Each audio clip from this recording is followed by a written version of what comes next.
Hello friends, കട്ടൻ വിത്ത് കുട്ടനിലേക്ക് ഏവർക്കും സ്വാഗതം. ഇന്ന് ഞാനിവിടെ തയ്യാറാക്കാൻ പോകുന്നത് മത്തിക്കറിയാണ്. അതിനാവശ്യമായ മസാലക്കൂട്ട് നമുക്ക് തയ്യാറാക്കാം.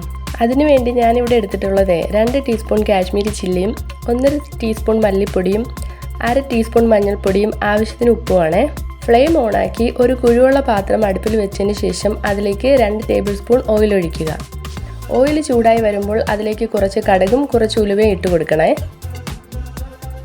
ഇതിലേക്ക് ഇനി നമുക്ക് നീളത്തിൽ അരിഞ്ഞ ഒരു സവാള ചേർത്ത് 5 മിനിറ്റ് നന്നായി വഴറ്റിയെടുക്കാം.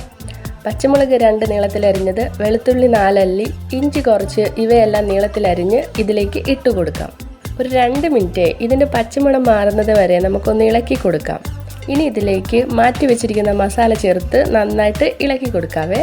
മസാല നന്നായി വരട്ടിയതിന് ശേഷം നീളത്തിൽ അരിഞ്ഞു വെച്ചേക്കുന്ന തക്കാളി നമുക്കിതിലേക്ക് ചേർക്കാം.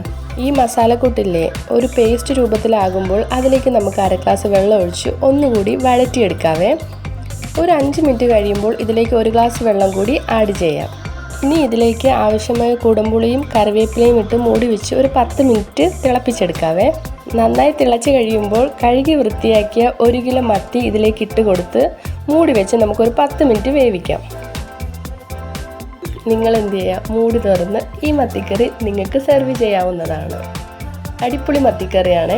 നിങ്ങൾ വീട്ടിലൊന്ന് ട്രൈ ചെയ്ത് നോക്കണേ. Thanks for watching.